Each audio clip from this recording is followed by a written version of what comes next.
Bonjour à tout le monde. En ce 20 novembre 2025, nous voici avec un personnage qui apparaît à l'écran, c'est Monsieur Maurice Thierry. Alors Maurice, c'est pas son vrai prénom de naissance, mais c'est celui qu'il a adopté tout au long de sa carrière et de ses activités d'auteur, que ce soit en français ou en picard. Donc on va partir dans l'est du département de la Somme, aux confins de l'Aisne, dans le Vermandois, au Ronsois. Voilà, c'est encore un grand périple avec un personnage, je vais oser dire jusque-là assez méconnu. Bon, l'Agence pour le Picard s'est employée depuis 5 6 ans à le sortir, pas exactement de l'oubli, mais à le sortir un petit peu de là où il pouvait être confiné dans quelques bibliothèque en rééditant d'autres de ses livres. C'est pas ce qui m'a motivé pour cette intervention en premier lieu, quoique ça m'a beaucoup aidé. Mais ce qui m'a motivé, c'est qu'en fait, c'est un personnage qu'on rencontre, comme je viens de vous le montrer, sur des cartes postales. Et bon, ils sont quelques-uns comme ça, il n'est pas le seul. Mais ils sont. Il y a Édouard David, par exemple, hein, pour parler parmi les plus célèbres. Ils sont quelques-uns à avoir fait éditer des cartes postales. On va se situer autour de 1900. Hein. La carte postale que vous venez de voir, là, elle doit être autour de 1900. Euh, et donc, faut avoir les moyens pour faire ça à ce moment-là, hein. Se faire prendre en photo, éditer des cartes postales, les diffuser, les faire vendre aussi, puisque j'en ai acheté quelques-unes.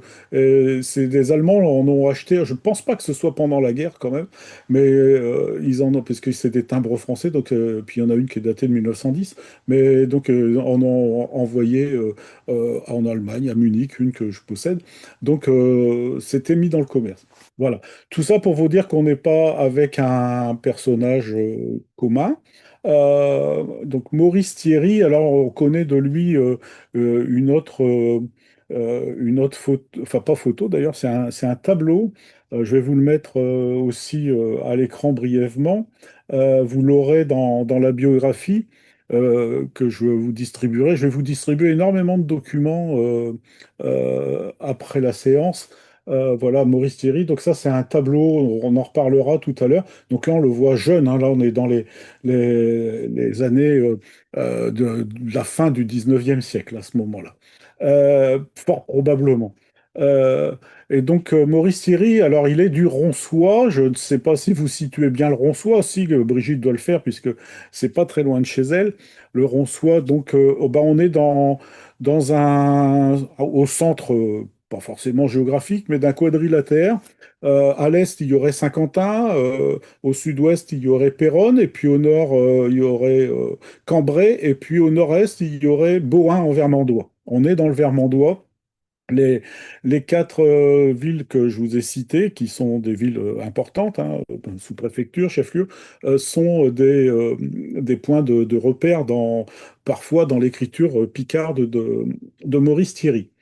Alors, avant toute chose, je veux remercier Marie-Ange Salier qui a dans ce volume, que j'en reparlerai, édité par l'agence, en fin de volume, il y a une énorme bibliographie, énorme bibliographie de Maurice Thierry. Et donc, je me suis essentiellement appuyé sur ces informations que je ne suis pas allé vérifier. Je veux dire, je fais absolument confiance. J'avais des choses que je possédais déjà, donc je savais qu'il ne s'appelait pas Maurice, par exemple, et qu'il s'appelait Joseph Modeste. Joseph Modeste Thierry, avec un seul R à Thierry, euh, qui est né en 1862 au Ronsois, donc dans le village où ses parents sont cultivateurs. Actuellement, donc ça s'appelle rue de la Libération, là où il est né, mais ça s'appelait rue de la Chaussée. Euh, et puis, je reviendrai un petit peu sur tout ça. Donc, il est le fils aîné d'une fratrie de quatre, hein. Il a deux frères et une sœur. euh, et il va être le seul de sa fratrie à poursuivre des études. Donc, il va se diriger dans un premier temps vers une carrière d'enseignant. Et il sera nommé au professeur au collège de Péronne en 1883. Hein, donc, voilà, il est assez jeune, il a 21 ans, il a fini toutes ses études, c'est un beau parcours. Et 10 ans plus tard, il est dégagé de ses obligations militaires et il a effectué ses 10 ans d'engagement. Et sa carrière va se poursuivre à Paris. Je rentre pas dans tous les détails, mais il va être affecté auprès du ministère de l'Instruction publique qui s'occupe également des Beaux-Arts, donc à différentes dates, à partir de 1897 jusqu'à la fin de sa carrière. Il sera parisien, entre guillemets, de métier. Il n'habitera pas toujours à Paris, il habitera également à Montrouge. Et puis, donc, il va s'orienter vers les beaux-arts, donc les beaux-arts entendus au sens du théâtre, essentiellement. Il sera à un moment donné directeur de théâtre, il va être auteur. Certaines de ses pièces en français sont, à l'époque, on dit enregistrées, c'est-à-dire qu'en fait, elles sont déclarées au répertoire. Et puis, parallèlement, il mène sa carrière de rédacteur, d'expéditionnaire, et puis ensuite de commis principal à l'administration, donc du ministère, on dirait aujourd'hui, de la culture. Donc, mais c'est de l'instruction publique. On a eu ça il y a un moment, instruction publique et culture, il y a une trentaine d'années. Donc, lui, c'est l'instruction publique et les beaux-arts. Voilà. Donc c'est sa carrière parisienne en fait qui est brillante, hein, sa carrière tout court qui est brillante, et parisienne en particulier, qui va probablement l'amener à avoir des moyens. Mais c'est pas le premier auteur dont je vous parle de cette époque-là, hein, où l'ascenseur social fonctionne à plein et qui a les moyens de se faire éditer, de se faire connaître. Et alors lui, c'est un intarissable écrivain. Je ne sais pas s'il a un jour dans sa vie qu'il n'a pas écrit, parce qu'il y a une quantité de productions, voilà, essentiellement en français. Euh, c'est impressionnant hein, dans tous les domaines. Donc Maurice Thierry est un Parisien qui a une œuvre importante, vraiment, mais c'est impressionnant. Je ne vous ai pas mis toute la bibliographie, vous l'avez dans les notes de Mme Salier. Euh, c'est gigantesque. Il y a le théâtre dont je vous ai déjà parlé, mais ça va jusqu'au Capitaine Cook. Ça passe, je veux dire, évidemment, la région de Péronne est touchée par la Première Guerre mondiale, donc il y a des notes des dégâts qui sont faits à ce moment-là sur la reconstruction de Péronne, de Saint-Quentin. C'est impressionnant, ça part pas dans tous les sens, hein. Vraiment, c'est quelqu'un qui a la plume facile. Il va faire des portraits, il va faire tout un tas de choses de ses contemporains, autour de ses contemporains, donc essentiellement en français. Et alors, il y a quelque chose qui complique un petit peu la bibliographie, c'est que des Maurice Thierry, bah, il n'est pas le seul à avoir ce nom-là, et même sur Gallica ou à la BNF, il s'avère que de temps en temps, il y a d'autres ouvrages qui lui sont attribués. Peut-être qu'il a des siens qui sont attribués à un autre Maurice Thierry. Enfin bref. Et puis il y a aussi Maurice Thierry avec deux R. Donc c'est très complexe. Ce qui fait que pour démêler tout ça, je me suis dit, je vais me concentrer sur le Picard. Après tout, c'est ce qui me motive, c'est ce qui vous intéresse. Et puis, on va revenir un petit peu à sa vie. Alors, il est à Paris. Il a toujours conservé des liens avec la Picardie. Euh, le Nord, le Septentrion, la Picardie et sa région d'origine natale, Péronne, Saint-Quentin, le Ronçois évidemment. Il va se marier à Paris. Alors, dans un premier temps, Madame Salier a dégoté qu'il y avait eu des publications de mariage avec une Alice Chahumeau, mariage qui n'a pas eu lieu. Bon, voilà. C'est des choses qui peuvent arriver. Et puis, par contre, donc ça c'était en 1893, juste quand il vient d'arriver à Paris. Et puis en 1898, là, il épouse Sidonie Canon, qui est une couturière qui est originaire, en fait, qui est une pays, hein, comme on dit. Elle est née à Bohain, donc ses beaux-parents sont de Bohain-en-Vermandois. Ils sont vivants quand ils se marient, hein, ses beaux-parents. Et puis, cette famille Canon habite à Paris, où le père est employé de commerce. Alors, je ne sais pas s'ils se sont rencontrés dans le train entre Saint-Quentin et Paris, s'ils se sont rencontrés par rapport au commerce, peu importe, toujours est-il qu'ils se marient. Maurice Thierry, en 1898. Et il mène une vie assez mondaine, hein. Ça ressemble un petit peu parfois à Michel Aussard avec du mois dernier avec le Caire et puis l'Égypte. Donc c'est une vie assez mondaine. En particulier, ils sont invités à l'occasion du jubilé d'argent du sultan de l'Empire ottoman, le 31 août 1900. Il y avait des milliers d'invités, paraît-il. Enfin, voilà, bon, ce sont des choses qui montrent que c'est un couple qui a une vie, ils ne restent pas cloîtrés chez eux. Loin s'en faut, vous allez voir. En tout cas, lui, il participe à des banquets. À un moment, je me dis, c'est plus qu'une fois par semaine, hein, c'est à Parisien, hein. Et puis parfois, en revenant chez nous, à Amiens ou dans le secteur. Et donc, En 1902, bah, il va être distingué à plusieurs reprises de décorations. Donc, il va être officier de l'instruction publique à ce moment-là. Il y aura d'autres décorations ultérieurement. Et puis, ils reviennent, hein, au mois de décembre 1902, ils sont à l'inauguration de la Société académique de Saint-Quentin, qui existe toujours, hein, qui a une production d'histoire locale assez importante. En 1904, eh bien, ils ont le malheur de perdre deux petits garçons morts-nés, et donc ils n'auront pas de descendance, ils n'ont pas d'enfants. Le couple n'aura pas de descendance. Alors, Maurice Thierry écrit des contes en français et en picard. Alors, les contes, c'est surtout en picard. En français, il va donner dans le roman aussi. Là, j'ai, par exemple, un roman qui s'appelle La vieille ferme. Je le laisse dans son plastique parce que c'est vraiment un ensemble de feuilles. Voilà. Donc, ça brille un peu moins, je vous le montre comme ça. Mais les feuilles, elles sont vraiment éclatées. Ça a été réédité. Alors, il appelle ça roman Picard, mais il n'y a pas de Picard dedans, hein. Ça se passe en Picardie, il situe l'action. Il est vraiment prolixe, enfin je dis mais, il n'y a pas de mais à véritablement parler, mais disons que sa production en Picard n'est constituée que de textes en prose, soit des contes, hein, voilà, ou des contes avec du dialogue ou du dialogue de théâtre. Il n'y a absolument pas, je ne connais pas de vers, je ne connais pas de poésie, ou de Picardie, ou de ce qui peut se donner à ce moment-là.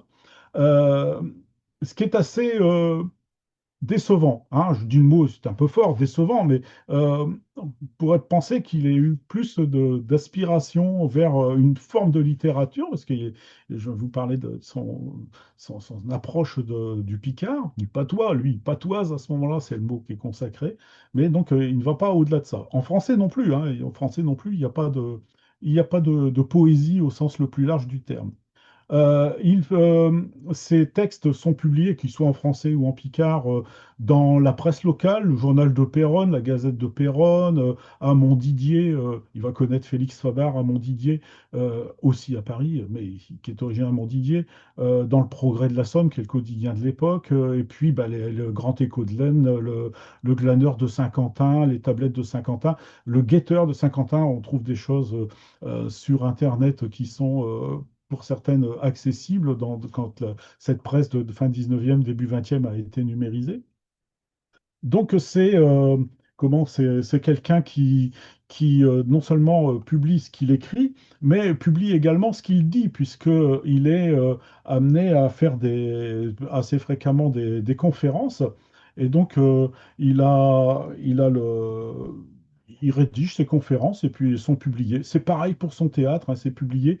Et en fait, il faut se souvenir que ce sont des publications qui sont, à cette époque-là, l'édition se fait au plomb. Et donc euh, les différentes, ça c'est un nom, c'est pas les matrices, c'est un nom qui ressemble à ça. Enfin, les morases, je crois, qui est de plomb, elles sont conservées. Puis après, ça sert à faire des éditions sous forme de livres. Alors, je vais vous montrer, c'est issu également du livre réédité par l'agence. Donc, sont leur logement quand ils sont à Montrouge, hein, c'est ici. Donc là, il y a Madame qui est sur le seuil de la porte, de leur villa des Cerisiers à Malakoff. J'ai dit Montrouge, non, c'est à Malakoff. Autant pour moi. Voilà. Donc c'est pour, je veux dire, ils ont une vie bourgeoise assez évidente, en fait. N'a rien de choquant, surtout pour l'époque, et dans sa situation professionnelle. Sur vous lirez, hein, les différentes notes que j'ai résumées, ou bien vous relirez le travail de Madame Salier qui est beaucoup plus complet. Qu'est-ce qui se passe à Paris? Eh bien, dès qu'il est à Paris, il n'est pas le seul, mais il se rapproche de gens qui sont essentiellement du nord de la France, le nord au sens de la région de la province de Picardie. Donc ça va de Boulogne à Saint-Quentin, hein. C'est le Pas-de-Calais, c'est la Somme, c'est l'Aisne, ça peut être l'Oise, rarement le Nord. Il y a des gens du Nord, mais proportionnellement beaucoup moins que les autres. Et on parle de 6 départements. Alors, j'ai cherché le sixième, c'est peut-être la Seine-Maritime, je ne sais pas, parce qu'ils ont des liens aussi avec la Normandie, ou est-ce que c'est les Ardennes, je ne sais pas. ou alors peut-être que les départements du nord de la région parisienne ont été rebattus il y a une cinquantaine d'années, donc peut-être que c'est des anciens, le Val d'Oise, peut-être, ça s'appelait peut-être la Seine-et-Oise, et peut-être c'est ça. Enfin bon, disons qu'il se rapproche de ces gens-là. Et parmi eux, il y a René Brissy, qui est connu sous son pseudonyme de Le Choleux, Le Choleux, hein, Cholet, ça peut être se bagarrer, jeu de fou, mais je ne sais pas bien d'où il tire son pseudonyme, mais je ne suis pas encore vraiment intéressé à René Le Choleux. Et donc, ensemble, tous les deux, donc Maurice Thierry et René Brissy, alias Le Choleux, vont rénover la société des Rosati Picard, des Rosati tout court et Rosati Picard. Rosati de Paris, Rosati Picard d'Amiens, Rosati d'Artois. Et donc, ils vont rénover ça. Donc, cette société qui est née au moment de la Révolution française, on dit toujours Robespierre en a fait partie et beaucoup d'autres, elle était vraiment éteinte depuis plusieurs dizaines d'années. Il la rénove et c'est vraiment quelque chose sur lequel nous appuyons nos travaux, nos recherches, nos lectures les uns les autres, et puis moi en particulier, parce que le bulletin des Rosati, c'est une mine d'informations, et donc Maurice Thierry va en être vraiment une cheville ouvrière, mais permanente, hein, jusqu'à son décès, pas seulement des Rosati, je vais donner d'autres détails, mais donc c'est important, et ils vont créer la célèbre, vous en avez déjà parlé plusieurs fois, fête à l'honneur de Jean de La Fontaine, à Fontenay-aux-Roses. C'est lui qui va inaugurer, avec un discours, il ne sera pas le seul, mais il sera présent à l'inauguration du buste de La Fontaine qui sera en bronze ultérieurement et qui sera fondu pour faire des canons de guerre. C'est une autre histoire. Et donc, il est présent donc, au mois de juillet, tous les ans, le fête des Roses, ça s'appelle. Ils vont faire en sorte que dès la deuxième année, ce soit ouvert aux femmes. Je ne dis pas que c'est un mouvement féministe d'avant-garde, mais donc ça n'est pas que masculin. Les hommes peuvent venir avec leurs femmes, il y a des filles, enfin, voilà, les enfants peuvent venir aussi. Il y a des photos des années 20 comme ça. Et donc, il va déclarer, je vous lis avec ma lecture à moi, je ne suis pas du Vermandois. Voilà ce qu'il va dire le 25 juin 1893, à l'inauguration du buste de La Fontaine.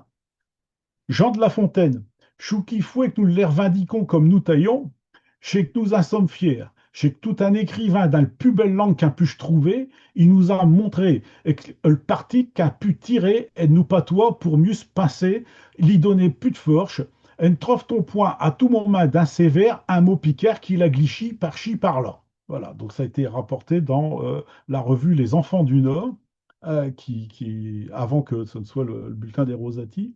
Alors, bon, les mots picards chez La Fontaine sont rares. Hein.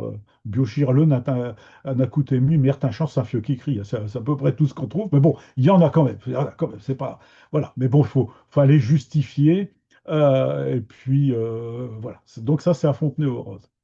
Euh, Peu de temps après, en 5 ans, il s'en est passé énormément entre 1892 et 1897.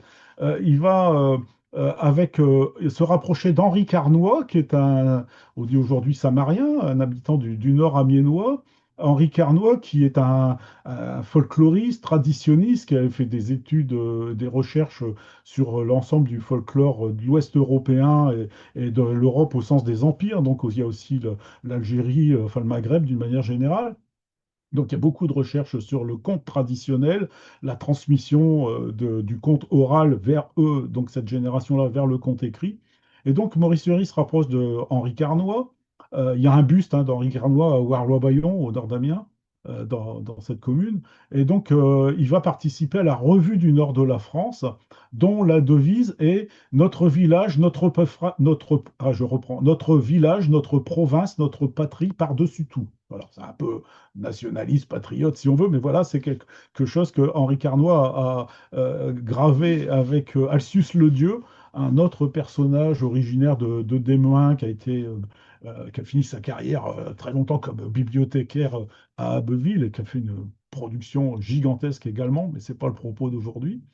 Et donc cette revue du nord de la France, alors voilà, ça ressemble à ça. Hein, c'est des petits bulletins comme ça. Hop là, je mets là devant la caméra. Vous voyez, c'est comme ça. Il y a un moulin, on le reconnaît bien. Donc au début, il y a que Alsus Le Dieu et puis Henri Carnoy. Et puis après, donc là aussi, Thierry une nouvelle cheville ouvrière. Ça va déboucher vers d'autres revues. Vous lirez le détail, parce que sinon, on va passer 1 heure et demie à vous dire sa biographie. C'est pas le jeu. Mais donc, ils ont la revue des Enfants du Nord, où il va y avoir des almanachs. C'est ça fourmille d'enseignements et de renseignements. Euh, donc, les Enfants du Nord, ça a été créé par Fernand Berthaud, René Le Choleux et Maurice Thierry. Et Fernand Berthaud, eh bien, c'est également un habitant du Ronçois, donc il se retrouve à Paris. C'est quelqu'un qui va écrire, qui va avoir une carrière littéraire exclusivement en français, mais ils resteront proches tout le temps. Euh, Avec le Choleux, il crée la célèbre donc revue septentrionale, la revue des Rosati, qui va remplacer la revue des Enfants du Nord. Ça doit être très difficile à intégrer tout ce que je vous dis là, parce que c'est plein de noms qui se succèdent, mais je vous le donne dans l'ordre chronologique. Et puis après, il y a les Almanachs, il y a aussi les Francs-Picards. Alors, j'ai retrouvé dans un annuaire des Francs-Picards en 1909, on retrouve donc euh, dans les Maurice Thierry. Là, il est noté comme homme de lettres. Il n'est plus noté comme enseignant, hein. Donc, il a été enseignant 10 ans, mais à Paris, donc c'est les ministères. Et donc là, on est en 1909, il est homme de lettres. Euh, et puis, il va participer à des banquets. Alors là, je vais quand même vous les citer parce que moi, des banquets comme ça, après, j'ai plus besoin de faire mes commissions, hein. C'est bon, hein, j'ai à manger pour mon mois, là, hein. Donc, toutes les semaines, il y a quelque chose. Donc, il y a un banquet mensuel de La Betterave, qui est l'association amicale des enfants du Nord et du Pas-de-Calais. Il participe aussi aux réunions de l'Union fraternelle de l'Aisne le troisième mardi du mois dans un café, aux réunions de l'Union artésienne, qui sont les gens là originaires du Pas-de-Calais, mais qui résident à Paris, le dîner du haricot, de la Société amicale de l'Aisne, les réunions des Francs-Picards à leur banquet, leur fête familiale à Paris. Et, enfin, bon, et ça n'arrête pas. Et quand il est pas à Paris, il a la même vie, me semble-t-il, dans notre région entre Saint-Quentin et Amiens. Et puis, je vous ai pas tout détaillé. Ça m'a vraiment impressionné.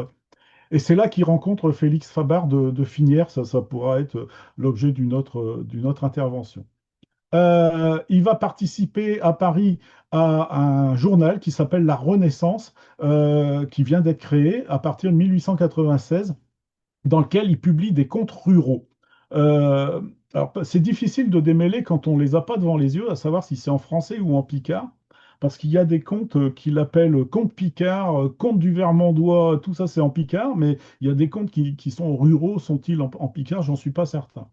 En 1897, il est nommé officier d'académie. En 98, là, il va participer aux veillées de plaisance fondées par Pierre Lelon. Ça se passe à Paris également. Et donc, ça va pas durer très longtemps, ça dure 3 4 ans cette affaire-là. C'est dans le secteur Montparnasse que ça se passe. Mais Pierre Lelon, que je connais pas, mais va quitter Paris et donc ça va s'arrêter. Mais là aussi, c'est des soirées banquées, hein. On mange aussi. Et puis on boit probablement. Euh, En 1805, il se voit gra- monter en grade parce qu'il écrit tellement que il y a dans la revue septentrionale, on lui décerne le titre de comte Picard, C-O-M-T-E, hein. Donc il y en a qui sont barons, lui il est comte, hein, directement.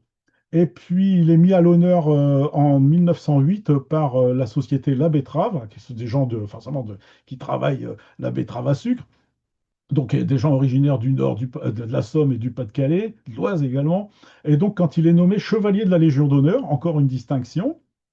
Et en 1911, la Société symphonique de Péronne donne un programme Picard. Et là, on peut noter qu'on y a entendu pour la première fois Maurice Thierry, le conteur Picard, enfant du pays, qui a ravi son auditoire. Voilà, donc il vient. Alors je vous montrerai, ou je peux peut-être le faire tout de suite, comment ça se passe, un, un élément, voilà, je vais vous montrer ça. On trouve dans le guetteur de Saint-Quentin, par exemple, là, la solidarité, donc c'est une société qui donne un gala Et on a le programme du gala. Et là, on a le programme des contes qui sont dits par Maurice Thierry. Vous voyez, c'est surligné en jaune à chaque fois qu'il intervient. Et donc, il va dire un, 2, 3, 4 contes. Et puis là, il va en dire jusqu'à 8, enfin 4 à chaque fois. Et puis, il en redit encore ici une douzaine comme ça. Et donc, en fait, quand il intervient, c'est pas. C'est une véritable prestation qu'il fait là, hein. Et c'est pas simplement anecdotique. Et donc, j'ai trouvé assez intéressant de tomber sur ces documents-là, parce que des fois, on a l'impression, bon, il a dit une histoire, on a bien rigolé, plap, plap, ou alors il fait des discours, hein, des discours en français qui se terminent en picard, des discours entièrement en picard, et là aussi, il fait rire.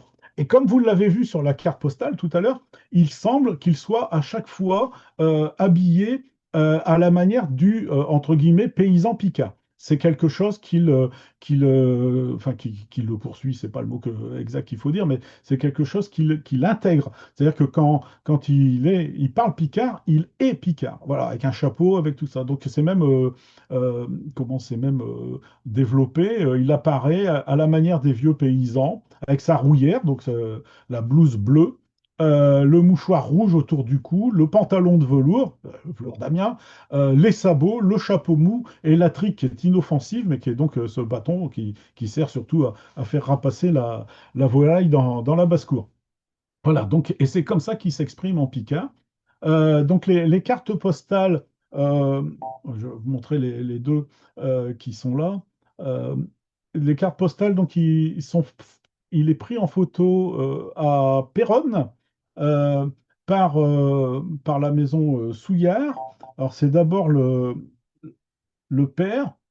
euh, voilà, vous voyez, donc là, c'est la photo. Là, attends, ça, c'est quand il est vieux, c'est le contraire. Je voulais faire le contraire. Voilà. Là, c'est quand il est jeune. Donc là, c'est le père, c'est Édouard Souillard qui la prend en photo. Alors ça, je pense que la photo, elle a été colorisée par l'agence pour les besoins de l'édition. Et puis là, c'est donc la photo beaucoup plus tardive, puisque le père Souillard va décéder en 1925, et c'est son fils, Marcel, vous voyez, c'est noté là, qui reprend les activités. Et donc, une autre série de cartes postales, enfin, à ma connaissance, il y en a d'autres chaque, hein, mais donc il y a des cartes postales qui sont éditées à ce moment-là. Voilà, moi j'en ai quelques-unes là, comme ça, voilà, c'est des cartes postales. Et là, c'est là derrière, c'est la correspondance en allemand. Et voilà. Donc, et il y a des petites mentions en picard qui sont sur le côté ou en dessous. Et chose intéressante, c'est tout est intéressant, hein, bien sûr, mais chose intéressante, c'est que il va avoir une de ces cartes qui n'est pas sous-titrée, qui est sous-titrée en picard, mais pas avec son picard à lui, mais qui est sous-titrée avec le picard d'un voisin qui est de Vraignes en Vermandois, qui est Hector Crinon. Et il a il a fait une conférence, il a fait une publication suite à la conférence sur Hector Crinon. Il a participé à l'inauguration du buste au centenaire d'Hector Crinon, au buste qu'il va y avoir.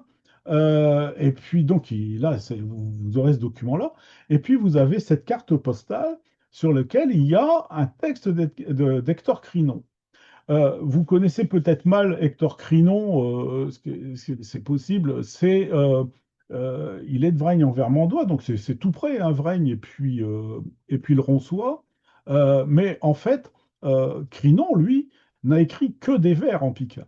Il a véritablement fait une œuvre qui compte, je crois, quelque chose comme 1600 vers dans ses satires picardes, il appelle ça. Il faudra qu'un jour on en parle ensemble. Donc lui, il a vraiment fait œuvre de littérature. Euh, J'en viens à Maurice Thierry sans développer davantage sur Crinon, mais il lui porte quand même donc une certaine admiration affichée. Maurice Thierry, lui, ne fait pas œuvre de littérateur au sens d'une écriture, de l'invention, de la construction. Non, il reste dans la prose et dans le conte. Et il l'explique bien, hein, je ne veux pas le prendre en défaut, hein, il l'explique bien, puisqu'il a écrit, je vais vous montrer, que en fait, lui, il transmet des contes qu'il a entendus, des conversations qu'il a surprises et qu'il remet en scène pour les transmettre. Donc en fait, il est à la charnière de la tradition orale des veillées, c'est ce qu'il note aussi au début de certains de ses ouvrages, les veillées de sa jeunesse, on entend parler le picard, le patois local, c'est partout pareil à ce moment-là, hein. On est dans la deuxième moitié du 19e siècle, c'est une évidence. On se transmet des histoires, des contes qui peuvent être initiatiques, qui peuvent être plus ou moins moraux ou immoraux, hein, pour certains, scatologiques pour d'autres. Donc on se les transmet à la veillée, les enfants écoutent, et lui, Maurice Siri, bah, se les remémore à l'adulte et il les transmet dans la langue de son enfance. Et donc il va passer de la tradition écrite à la tradition orale à la tradition écrite. euh, Alcius le Dieu, précédemment noté, fait également le même travail, en picard et en français chez Alcius le Dieu. D'autres, comme Henri Carnois, s'emploient donc à faire ça. C'est-à-dire que je pense que cette génération de personnes lettrées de la fin du 19e siècle a conscience que ben, ils quittent eux-mêmes physiquement l'univers social de leurs parents, de leur village, mais ils ne veulent pas en perdre la mémoire, ils veulent la conserver, ils savent écrire, ils l'écrivent, c'est un moyen de transmission. L'éducation, même sans penser à Jules Ferry, mais l'éducation commence à rentrer dans tous les foyers, puis elle va rentrer dans tous les foyers à partir de l'école obligatoire. Et donc, à partir de là, bah, tout le monde aura au moins quelqu'un qui saura lire dans chaque maison. Et donc, on pourra accéder à cette mémoire qui risque de se perdre, de la même manière que l'édition est facilitée, les différentes revues que je vous ai évoquées, les almanachs rentrent chez monsieur et madame presque tout le monde, hein. Bon, il faut quand même en acheter un par an, mais c'est pratique, un almanach, on a les dates des foires, on a les dates des marchés, on a le calendrier avec les fêtes religieuses, donc c'est quelque chose qui est utile. Et donc, ben, dedans, il y a du Picard. Et d'ailleurs, Maurice Thierry, dans certains de ses écrits, note que des almanachs qui sont jetés le 31 décembre pour être remplacés par d'autres, il parle d'almanachs d'Abbeville ou d'Amiens, contiennent du Picard et qu'il serait bienvenu qu'on conserve ces almanachs, ne serait-ce que pour le Picard. Donc c'est quelque chose qu'il connaît et il le maîtrise. Pour vous donner donc des informations par rapport à sa position. Alors, bon, là, je vais vous partager ça, mais là, vous n'allez rien pouvoir lire, même si je vous l'agrandis, mais je le fais quand même. Euh, c'est pour vous... euh, voilà, j'ai reconstitué euh, un, un écrit qui est paru dans le Guetteur de Saint-Quentin en 1902. Donc, c'est une conférence qu'il a donnée qui s'appelle Le dialecte du vermandois. Et dedans, eh bien, il donne, en fait, il fait preuve véritablement d'érudition, puisqu'il va retracer d'une part, la qualité du picard avec des mots picards qui n'existent pas en français, mais en revanche, des mots français qui n'existent pas en picard, l'absence de mots poétiques, et c'est peut-être ce handicap-là qu'il s'est donné à lui tout seul. Et puis, dans une deuxième partie, il va parler d'Hector Crinon, vous verrez, vous lirez ça à tête reposée, d'un autre auteur qui est de Cambrai, qui est Charles Lamy. Il va parler d'Édouard David, donc des auteurs qui font œuvre véritablement de littérature, et il leur en sait gré. Il va parler également de textes qui sont du XVIIe et du XVIIIe siècle. Et puis, à la fin, parce que, bon, après, il raconte un truc, mais donc, juste avant la fin, là, à ce niveau-là, il va parler des nouveaux locuteurs qui inventent des mots, des modernismes, des bizarres néologismes, et il dit ça à ce niveau-là. Au lieu de mettre la cervelle à l'envers, les écrivains piqués de la tarentule du néologisme obtiendraient de bien plus heureux résultats en étudiant les glossaires de nos dialectes provençaux. Donc, bon, voilà. Donc, il fait preuve véritablement il connaît tout ça. Il n'est pas, il n'est pas dans les élucubrations. Il a lu et il en fait une lecture critique. Il travaille au ministère de l'Instruction, hein. Euh, faut quand même rappeler les sources de ces informations-là. Et donc, sur un autre document, à peine plus tardif, Là, le précédent, c'était 1902, fin 1902, hein, décembre. Là, on est en 1900, en avril 1904, donc à peine un an et demi plus tard. Dans la revue La Picardie, il y a toute une série de questions qui sont posées à des auteurs picards, là, ouais, qui sont exclusivement masculins à ce moment-là. Pourquoi patoisez-vous? Et dedans, eh bien, il explique ce que je viens de vous dire, c'est-à-dire que il prend la plume en picard, en patois, pour retransmettre donc ce qu'il a entendu, ce qu'il a vécu dans son enfance. Voilà, c'est dans ce document que vous aurez également.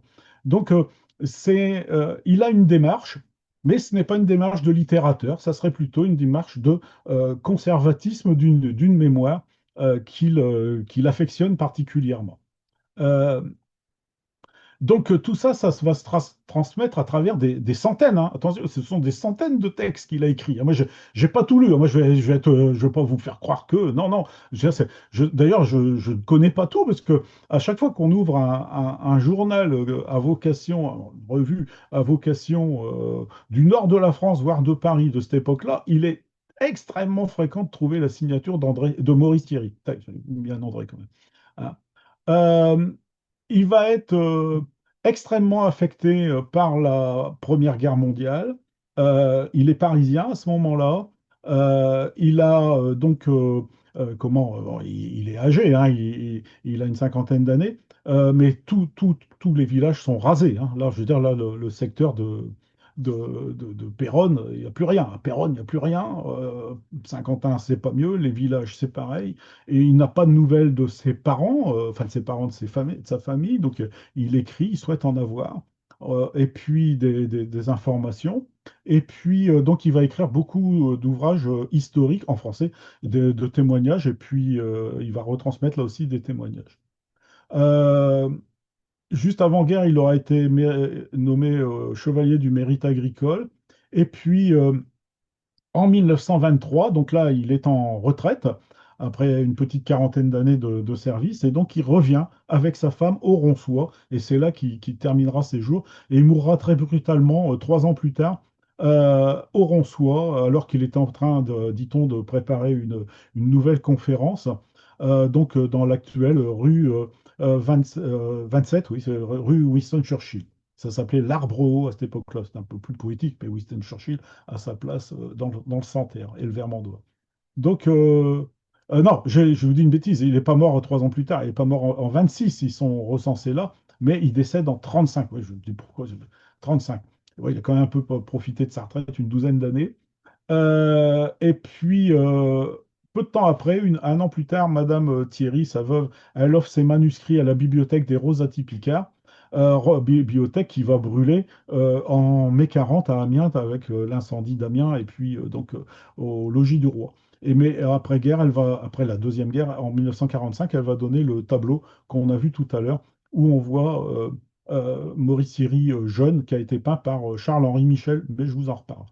Et sa veuve, donc Sidonie Thierry Canon, elle décédera, elle, en 1950. Voilà, je vous ai retracé sa vie, son parcours.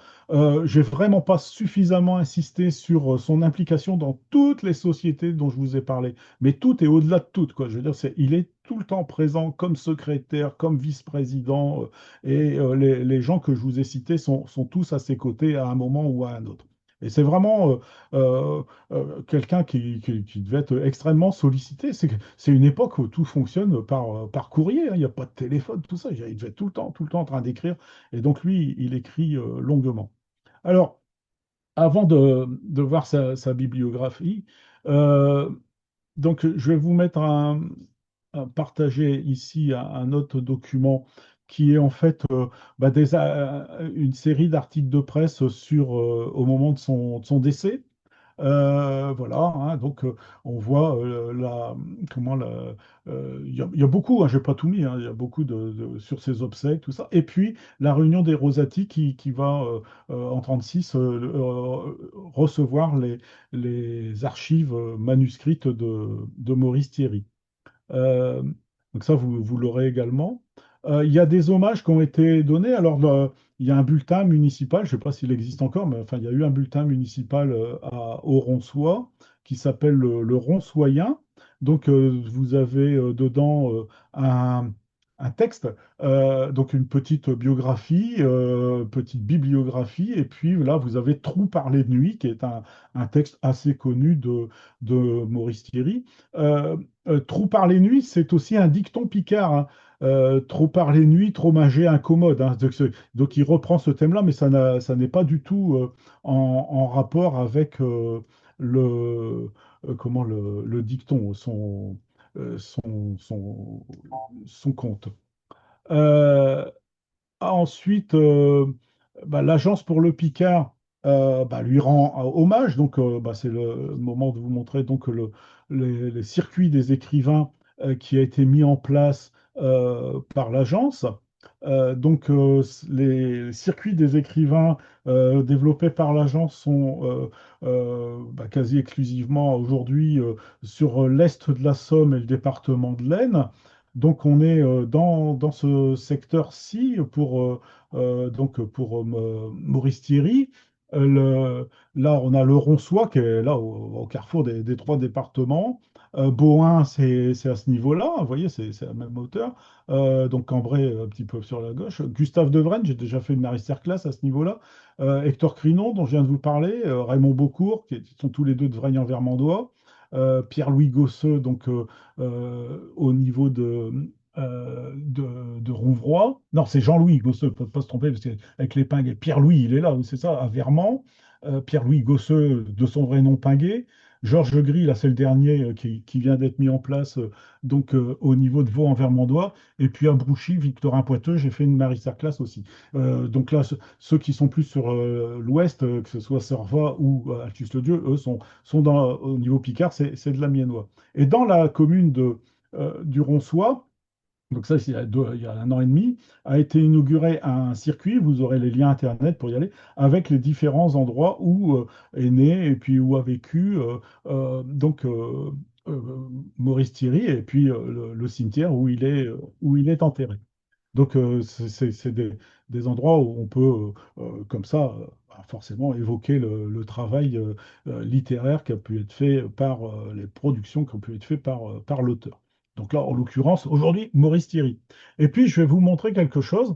C'est un habitant de Péronne qui fait beaucoup de vidéos sur l'histoire de Péronne, et il en a fait une en particulier sur Maurice Thierry. Je vous passe juste le début.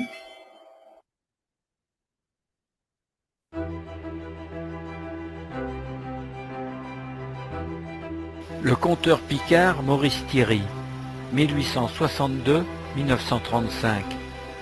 Né au Ronçois, son vrai prénom est Joseph Modeste. Photographié par Édouard Souillard, il est représenté sur des cartes postales. Il est portraituré par Charles-Henri Michel et C. Leclerc. Ses tableaux et quelques-unes de Voilà, donc vous- c'est amusant, enfin c'est amusant, c'est instructif, hein.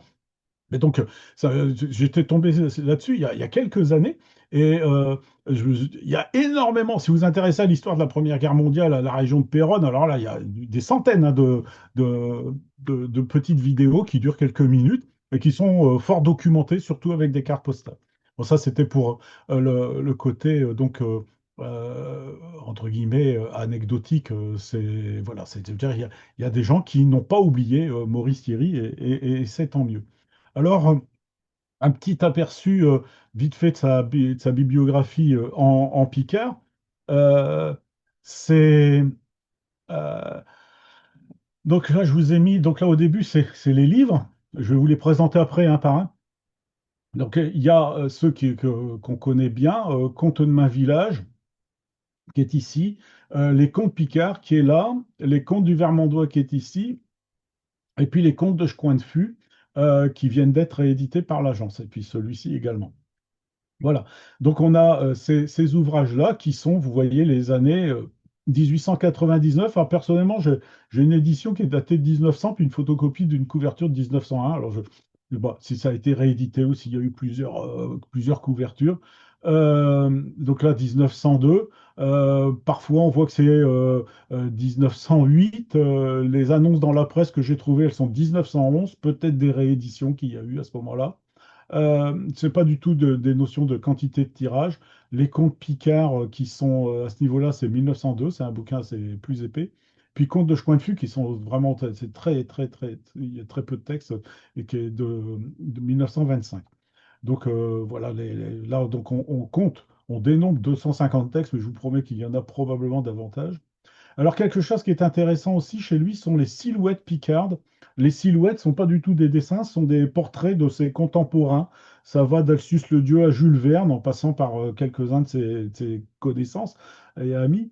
Mais lui-même a été portraituré dans les silhouettes picardes. Et puis, quelques livres, La vieille ferme, donc, qui sont en français, mais qui ont vocation je pense, à se tourner vers des scénarios en Picardie ou dans le Vermandois. Et puis dans son théâtre, alors il y a une arrivée à Paris qui est en Picard, enfin il y a du français et du Picard, et puis un arrivé à Amiens, je pense que c'est la même chose, mais qui a été transposé à Amiens.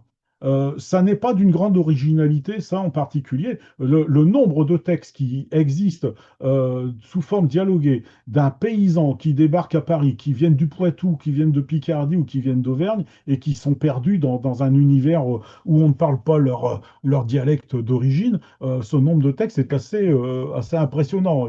J'en ai récemment vu c'était un Poitevin qui débarque à Paris. Alors c'est toujours à peu près le même scénario. C'est soit le paysan il est un peu malin et puis il arrive à rouler un Parisien, soit c'est bien plus souvent le contraire qui arrive. Donc, oui, dans ce thème de l'arrivée à Paris d'un paysan qui viennent d'Auvergne, qui viennent du Poitou, comme j'ai vu là récemment, qui viennent de Picardie ou d'ailleurs, c'est un paysan, le patois, on est pâteau, hein, voilà, c'est comme ça. Et donc, il se fait bien souvent rembarrer, il n'est pas compris, il parle de travers, ou alors c'est parfois, ça arrive de temps en temps, un Picard un peu plus malin qui arrive à rouler un Parisien. Mais bon, ça n'est pas un thème très original.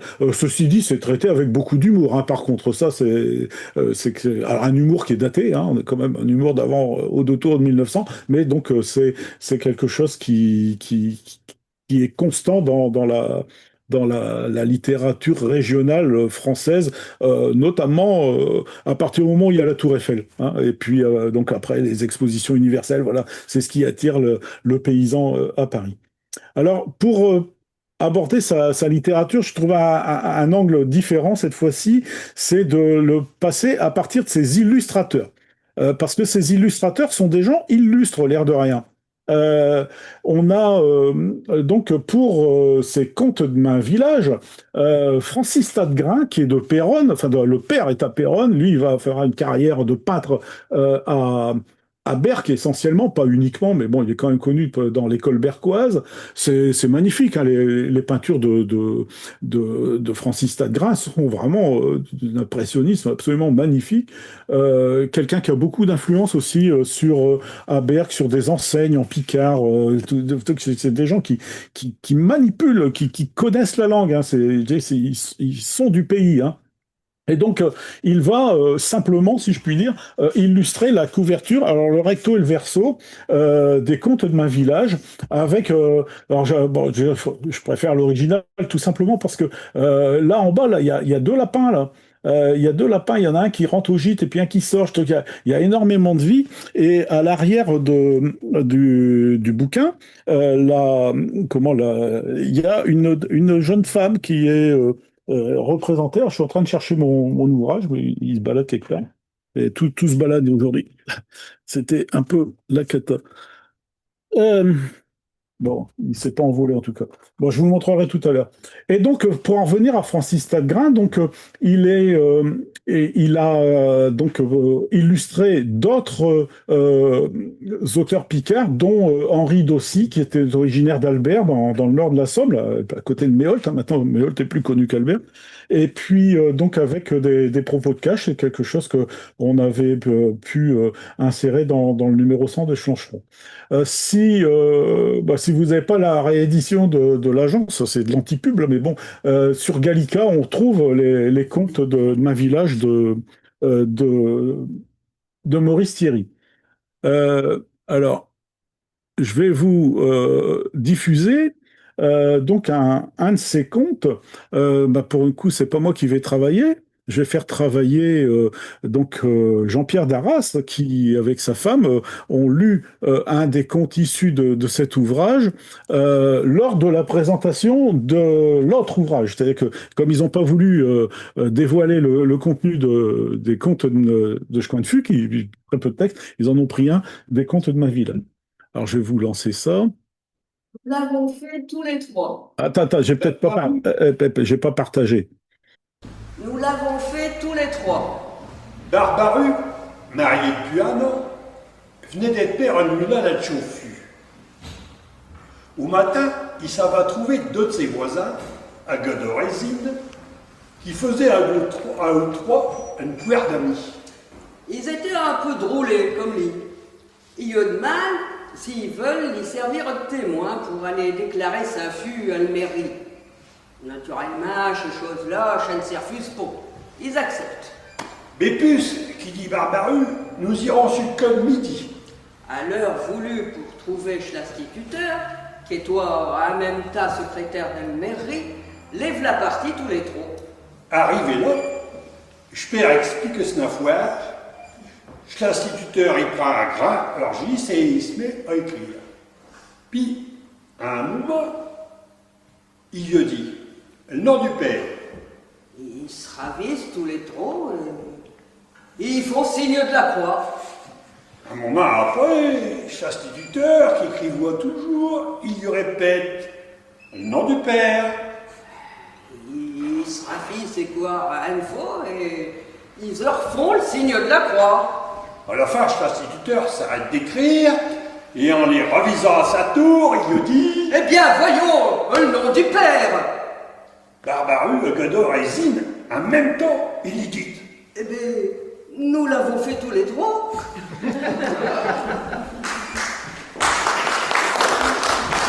C'est un thème qui là aussi est connu. Ça n'est pas. Alors la manière de le traiter est originale chez André Thierry. D'autres la traitent différemment.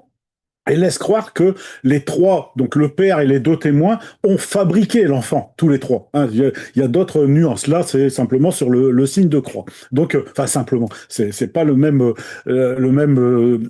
approche et la même chute exactement. Mais donc on est sur un thème traditionnel. C'est en ce sens-là où il est authentique. Hein, il y a pas de souci. Alors pendant la diffusion, j'ai eu le temps de retrouver. Vous voyez, donc là, il y a à l'arrière, il y a le dessin de tas de grains là, avec une jeune femme, voilà, qui a ses côterons qui s'envolent un petit peu. Voilà, c'est des choses comme ça. Alors il y a un bon nombre de textes hein, dedans. Il y en a et ça se termine par des allocutions, des toasts qu'il a pu donner. C'est un bouquin qui fait plus de 200 pages. Hein, donc ouais, c'est voilà 1901. Donc pour ces contes de ma village. Et donc un clin d'œil au peintre Francis Tadgrain. Euh, je, je pense qu'au niveau du vocabulaire, il y a pas trop de complications avec les textes de Maurice Thierry. Hein. Il y a une bonne grammaire, il y a une bonne il y a une bonne construction de phrases. Hein. Il y a grammaire, syntaxe, le vocabulaire, tout ça. Mais c'est un vocabulaire picard assez courant. Ça ne veut pas dire qu'il n'y a pas un mot qu'on comprend pas par-ci par-là. Mais bon. Et puis il y a sa manière qui est très vermandoise là pour le coup, avec ses un, point, des choses comme ça que je ne possède pas naturellement.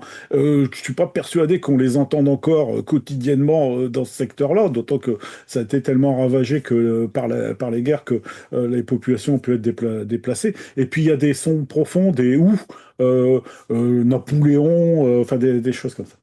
Donc, j'insiste pas plus que ça sur le vocabulaire. Vous montrez que dans ce texte, que vous aurez un couchon, hein, pour un couchon à Louis d'Or. Vous voyez, c'est dédié à Francis Tadgrain. Donc, il est aussi chez Durindi-Rindo. Hein, il rend la monnaie à son compère qui lui a offert le dessin de couverture des contes de Main Village. Voilà, vous les lirez. Donc là, c'est deux histoires avec des cochons. Il y a un petit peu de vocabulaire, mais vraiment, c'est plus des notions de prononciation locale plus que pas de grosses différences. Je pense avec votre Picard qui soit de la Somme, de l'Oise, de l'Artois. Je pense pas que ça apporte beaucoup de difficultés. Euh, un, un deuxième artiste auquel je vais m'attacher pour vous présenter les contes Picard. Alors les contes Picard, eux, sont pas réédités. Alors le bouquin, voilà, il ressemble à ça. Alors là aussi, je le tiens à deux mains parce que c'est un peu attention, on va essayer d'avoir du net quelque part. Je sais pas. Il veut jamais. C'est marrant quand je suis tout seul, ça marche. Quand il y a du monde, voilà, là j'arrive. Hop, ça n'a pas duré longtemps. Alors l'illustrateur de cette couverture, qui n'a fait que la une, hein, il n'y a pas d'autres illustrations intérieures, hein, les contes ne sont pas illustrés. Eh bien, c'est Charles-Henri Michel. Charles-Henri Michel, c'est lui qui a comment donc fait donc et vous voyez là en autoportrait. Euh, il a fait un beau dessin de Maurice Thierry quand il était jeune. Alors, c'est quelqu'un aussi du pays, hein, de l'Est de la Somme. Il est de Fain, hein, c'est dans le même coin, tout ça. C'est tout le secteur de Péronne. Et donc, il est l'illustrateur de la couverture des Contes Picard en 1902. Alors, ce bouquin contient, là, c'est 350 pages, hein, c'est quand même, c'est vraiment costaud. Euh, avec du dialogue et des contes, et puis un chapitre théâtre. Et donc là, je vous ai mis les titres de pièces de théâtre qui sont dedans, et on retrouve une arrivée à Paris. Cette arrivée à Paris, elle a fait l'objet aussi d'une publication à part pour elle toute seule. Et il y a un envoi à sa femme qui est noté en ouverture du livre, et j'ai trouvé que c'était intéressant de vous la lire, parce qu'il lui offre véritablement les contes. Et je pense qu'ils avaient une grosse proximité et complicité. De toute manière, pour supporter quelqu'un qui passe sa vie à écrire, il faut que la femme elle soit assez complice quand même, quoi. Enfin, l'autre moitié du couple, en tout cas. Une petite femme, Poudzetren a vu un gros bec, stoff schnouviolet fchi, plein de contes piqueurs qui nous ont tant foué rire, long de l'aîné, pendant que je écrivais à la clarté de nos lampes. Et donc ça, c'est daté de Montrouge en 1901. Donc il laisse supposer que l'ensemble des contes qui sont de ce recueil ont été écrits au long de l'année qui vient de s'écouler. Il y en a 53, il y a à peu près 53 semaines dans une année, donc on peut supposer qu'il en écrivait au minimum à un rythme régulier de un par semaine, sans compter donc le théâtre. Alors je vous parlais de la pièce Un arrivé à Paris. Alors voilà, donc ça c'est 1899, l'édition, hein, l'édition qui est reprise c'est la même chose qui est reprise dans ce volume-là. Et puis, je vous ai dégoté un tiret de presse. Donc, j'ai reconstitué la pièce à partir des articles de presse. Je vous l'aurai également. Donc, euh, avec tout ça, je vous ai pas beaucoup parlé de Charles-Henri Michel. Il fait partie de ces personnages qu'on peut retrouver dans les silhouettes picardes. Les silhouettes, c'est des petits fascicules comme ça. Alors, ils sont reliés par an. Il y a 4 personnages. En gros, il y a un personnage par trimestre. Il n'est pas le seul à faire des silhouettes, mais lui, il a les moyens. Donc, il a fait reprendre ces silhouettes dans des tirets à part, alors que ça apparaît dans la revue. Si je me trompe pas, ça doit être la tradition, ou je crois que c'est la tradition. Et donc, à chaque fois, dans des petits fascicules, il y a une photo de la personne qui va être décrite, une photo ou bien un dessin. Et donc, ça s'ouvre avec des personnages connus comme Léon Duvauchel, qui est un Picard qui a fini ses jours dans l'Oise, qui a vécu à Paris et qui est originaire du Ponthieu, et qui a écrit, il n'a écrit qu'en français à ma connaissance, mais ses romans à Léon Duvauchel sont des romans dans lesquels il y a beaucoup de vocabulaire picard qui est glissé, que ce soit l'ortillonne, que ce soit le tourbier. Donc il y a vraiment une ambiance très, très picarde. très Vallée de la Somme dans ce que je viens de vous dire. Il y a d'autres textes, d'autres romans qui sont plus forestiers, hein. Il y a deux pendants chez Léon Duvauchel. Euh, bon, c'est pas le propos non plus, mais je veux dire, c'est pour dire que tout ça, ça fait une société. C'est pas étonnant qu'ils passaient leur temps à casser la croûte parce que sinon, ils n'auraient pas eu le temps de manger, ils n'auraient pas eu le temps de tout se dire. Voilà. Donc ça, c'est dans les Silhouettes picardes. Et donc dedans, ben, on retrouvera aussi Charles-Henri Michel. Quand on voit C.H. Michel, c'est ce peintre qui est aussi un pastelliste, enfin quelqu'un, j'ai vu des choses qu'il a fait, des dessins, tout ça, et des choses qui sont profondes, hein, des gravures au trait, tout ça, il y a des choses vraiment costaud, hein, costaud. Il y a beaucoup d'expressions dans sa peinture et dans ses dessins en particulier. Maurice Herry a fait publier, en plus des cartes postales de photographie, il a fait publier des cartes postales qui sont comme ça. Hop, on va essayer d'avoir quelque chose de potable, qui sont en fait des illustrations au recto et les textes au picard au verso. On peut quand même les envoyer, hein, il y a quand même un endroit pour mettre la. Voilà, donc on a l'adresse et puis de l'autre côté, hop, ici, on a le texte picard. Je ne sais pas combien il y en a, il n'y en a pas moins d'une cinquantaine. Donc, les textes qui sont sur ces cartes postales sont des contes qui sont soit dans les bouquins, mais il y en a beaucoup que je n'ai pas retrouvé dans les bouquins. Alors, je ne sais pas. C'est d'autres contes. C'est des contes qui sont parus dans la presse qu'on ne trouve pas. Enfin bon, il y a quand même un bon paquet. Et donc, je vais vous montrer donc une de ces cartes postales et puis vous lire le texte qui est dessus. Donc, la page que vous aurez contient deux textes. Il y a l'histoire plus bête que Saint-Baudet, que j'ai illustré donc avec la carte postale, où on voit donc un propriétaire et son baudet, son âne. Donc, on a le paysan avec sa casquette qu'on reconnaît, Baudet, et puis deux personnages qui sont là. Et donc, le conte qui est au dos de cette carte postale, c'est Pas si bête qu'un pince. Un vieux marchand de légumes qui me nouait un vieux bourrique attelé à une chotte carriole, je suis en route quand il vient à foire raconte deux hommes assez bien habillés et qui paraissent être des voyageurs de commerce ou bien des commis de fabrique. Au moment qu'ils y rejoignent, Saint-Bourrique se met à brère de tous ses forches. Chez deux hommes voulant se moquer de marchand, l'un d'eux lui dit pourquoi donc vous laissez crier vous boudez comme ça? Vous ne pouvez pas lui donner chou qu'il y veut. Marchand, qui est loin d'être aussi naïf que le pinceau de chez deux étourgneux, il répondit ma bourrée qui est si content de raconter ses frères, qui ne sait que ma fouère pour vous montrer ce guetté. C'est pour chaque aussitôt que je vous ai vu, et un touré, un air à se fâchant pour vous dire bonjour. Voilà, il y a un tourné, un air à se fâchant pour vous dire bonjour. Bon, on est dans la malice picarde.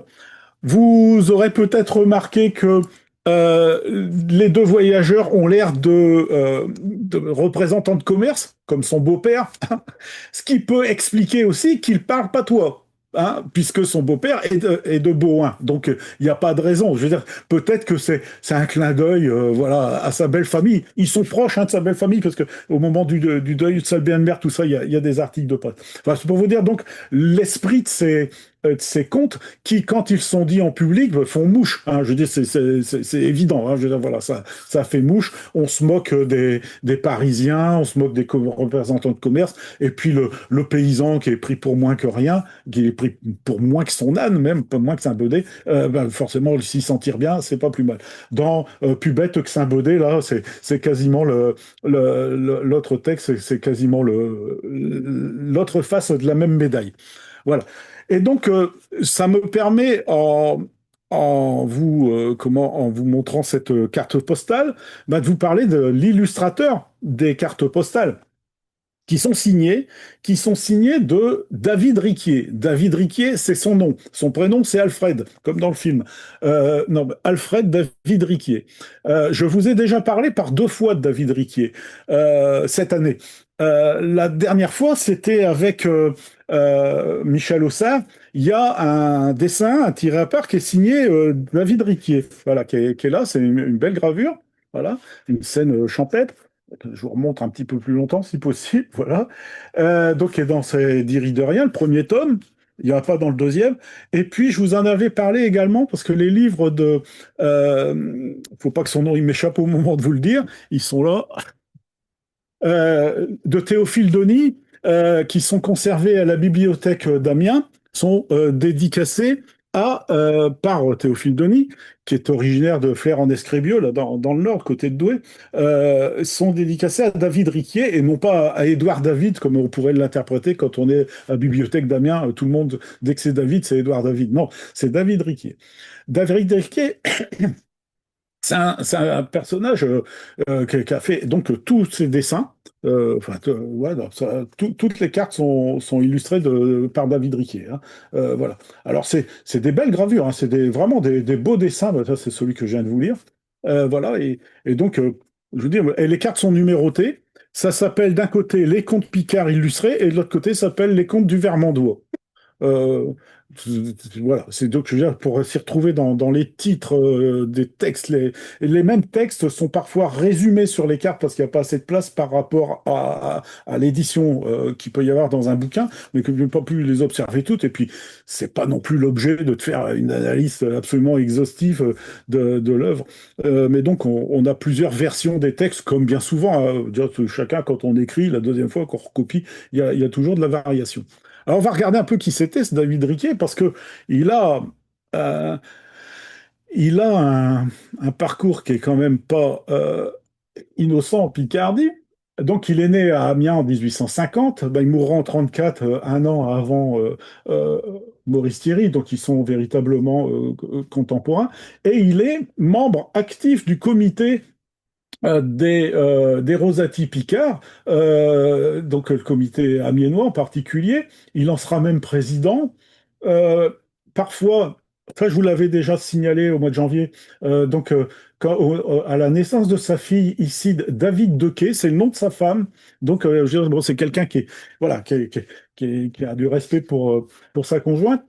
Et donc, ça, c'est ce que je viens de vous raconter avec les dédicaces et puis Michel Ossat.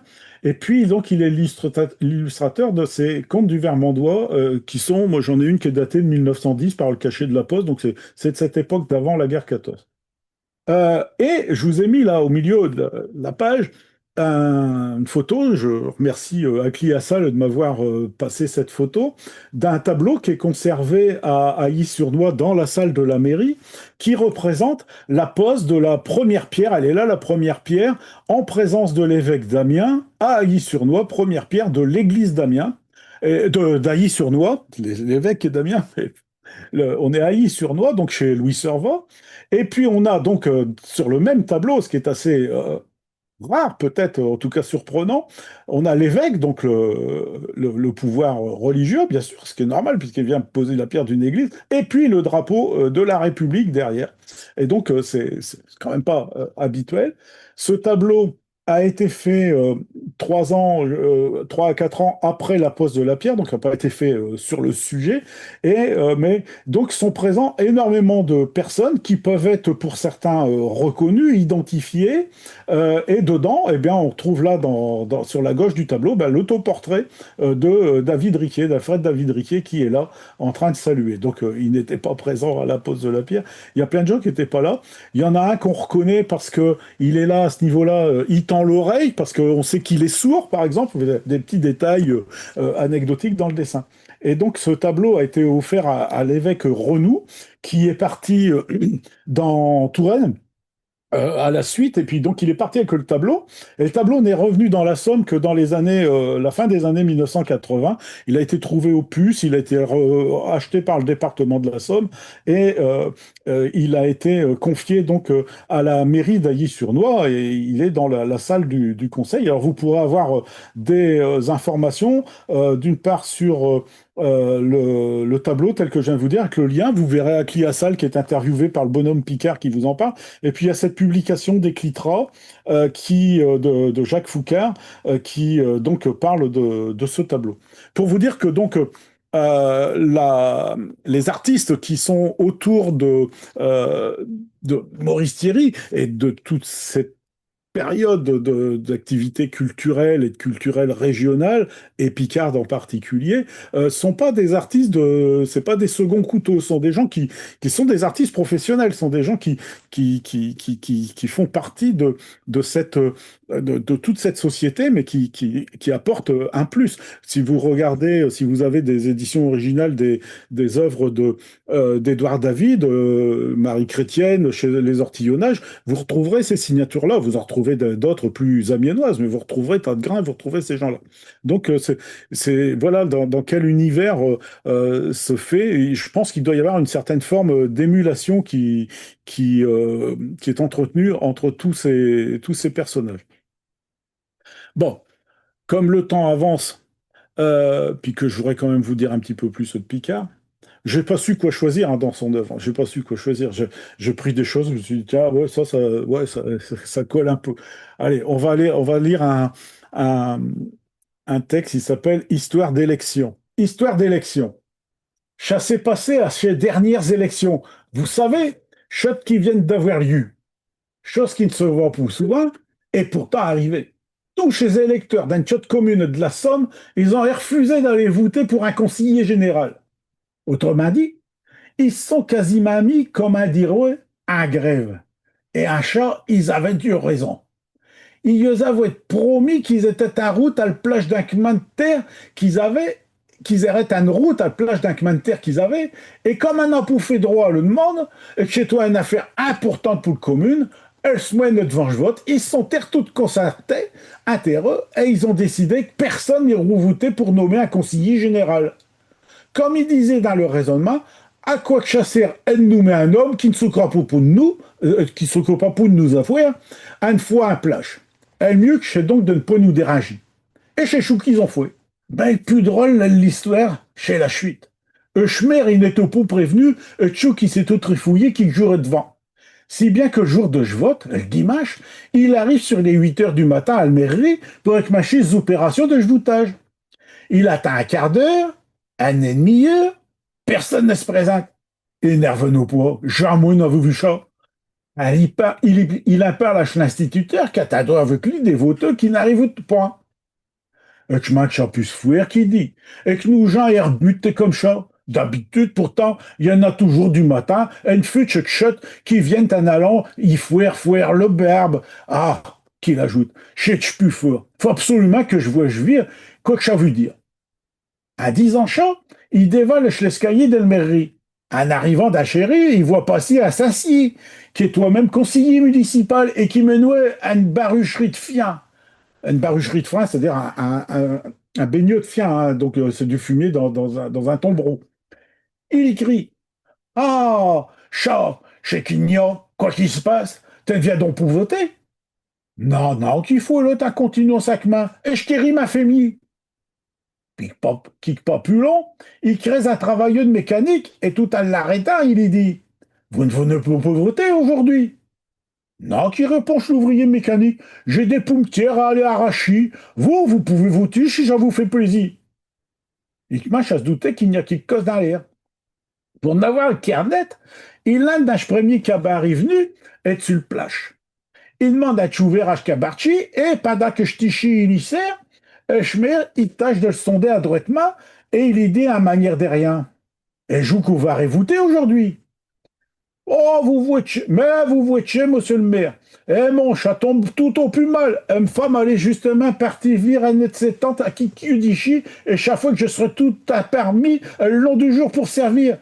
Il n'y a pas moyen que je quitte ma comptoir, seulement une minute. Et Schmer, il a donné 5 sous. Et il est allé retrouver ce griffier qui s'amusait comme une vieille puère de bronquin derrière à Normail en attendant des électeurs qui ne venaient jamais. Ça ne fout rien, qui dit Schmer. Nous devoir d'être là, nous y resterons. Jusqu'au bout, qu'il ajoute chouette d'école. Aussi, je vous demande s'ils se sont pris du plaisir à rester là comme deux épanchonnés jusqu'à 6 heures ou nuit. Mais à ce moment-là, Schmer y a voulu connaître le fameux de l'histoire-là. Il s'est en allé trouver plusieurs personnes qui savaient être dans un tel cabaret comme tous les dimanches, et il a quasiment reproché de ne pas être venu à le raflacher à la mairie. Bah, je n'étais pas le peine qu'il y aurait répliqué, puisque personne n'a été voté. Mais pourquoi? Pourquoi que personne n'est venu? Qu'il faut à Saint-Ours quasiment un colère. Ah, ben voilà, un n'a pas voulu nous donner nos routes, aimons. Pourtant qu'il ajoute un autre. Un sexy, on en avons bien besoin. Qu'un nous donnais-je point, qu'un nous donnais-je nous droit et nous ferons nous devoirs. Et Schmer, il n'a rien retrouvé à répondre. C'est emmené. euh, Ça sent quasiment le vécu. Je ne sais pas si ça a été vécu, hein, ça peut être inventé aussi. Euh, à cette époque-là, bon, les chemins de terre, ils sont plus légions que les routes, hein, bien entendu. Euh, et puis, bah, les femmes n'ont pas le droit de vote. Donc, c'est pour ça que si la femme, elle est partie dans le village à côté, lui, il faut qu'il tienne son cabaret. Hein. Faut replacer dans le contexte, bien sûr, pour bien tout saisir. Au niveau du vocabulaire, là aussi, c'est pas excessivement compliqué, je trouve, mais il y a l'interjection futch.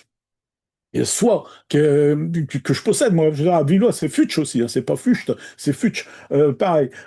Et puis, il y a éjoue. Éjoue que vous verrez voter aujourd'hui. Est-ce que vous viendrez? Donc, il y a à la fois éjoue, cette forme interrogative qui est vraiment propre au Picard, qui est analysée par certains linguistes, et puis vous verrez, pas vous viendrez. Donc, vous verrez. Et quand Maurice Thierry fait des analyses sur la langue picarde, il explique qu'il y a des mots qui changent de genre et dedans il dit bien une cimetière, un daim, voilà, il donne il dit même aussi que pour un nuit ça change de genre également. Donc il y a une grosse maîtrise de la langue et puis elle est naturelle sans chercher à la compliquer outre mesure. Il serait bien malvenu de la compliquer dans le mesure où il se moque un peu de ceux qui font des néologismes, hein, par ailleurs. Donc, il veut rester dans une authenticité qu'il a pu connaître dans sa jeunesse. Euh, alors, je vais vous donner quelques autres textes. Alors, il y en a que je vais vous les passer là à l'écran en partage. Comme ça, vous verrez ce que vous aurez. Puis après, je vous en relirai un ou deux. Euh, donc là, voilà. Donc là, vous aurez, c'est extrait du guetteur de Saint-Quentin, Anne Vacvouras. Anne Vacvouras. Alors, un uffe de lapin, là, je vous ai mis deux textes côte à côte. C'est strictement le même. Hein. C'est d'après l'original dans Je Coin de Fût, et puis ça, c'est sur le site de l'Agence pour le Picard. Donc, c'est la saisie qui est dans le petit volume rose que je vais vous montrer là après le partage. Euh, Ici, ce sont des contes qui sont dans la revue Picardie. Alors, la revue Picardie, hop, voilà, mais un peu plus grand comme ça. Donc, vous avez ces contes-là. Et là, le dessin, c'est une caricature qui est faite de Maurice Thierry assez jeune, dans une des silhouettes qui est brossée par. Alors là, je n'ai pas noté qui est-ce qui avait fait son portrait à ce moment-là. C'est peut-être Henri Carnot, c'est pas impossible. Voilà. Et puis, comment donc là, vous aurez, alors, c'est tout petit, mais vous aurez le temps de l'agrandir. Puis là, vous achèterez une loupe, je sais pas. Donc c'est une arrivée à Paris, qui est le texte qui a été publié à Saint-Quentin au moment où ça va être publié, donc sous la forme de petits fascicules, de petits tirés à part. Mais il a l'habitude de faire des tirés à part. Toutes ces pièces en français sont déposées, ce sont des tirés à part. Mais vous voyez, donc c'est publié dans les colonnes, là, dans les colonnes du journal de Saint-Quentin. Euh, et puis, donc là, je vais vous mettre à l'écran trois contes que j'ai dégotés en relisant les grands almanachs amiénois. Euh, donc, bon, bah, je vais commencer par deux qui ont le bec cloué. Deux qui ont le bec cloué. Deux individus, pardon, deux individus, histoire de faire un fart, il se présente un vieux jour au presbytère de le village et je peux dire, il dit à monsieur le curé, nous vous renfouir dire une messe pour l'air de l'âme et de nos grands-pères Adam, l'homme et de madame Ève. Ah, c'est une fort bonne idée que vous avez là, qui réplique ce curé sans bronchie. Et quand chou vous le direz, qui questionne l'un de chez deux jeunes gens, ben, quand vous m'apporterez ce naquet de décès légalisé par un officier d'état civil. À condition là, je me souverrai, êtes-vous grand-père Adam? Là-dessus, il est reconduit jusqu'à la porte chez deux loustics qui sont partis tout bec et borne sans en demander plus long.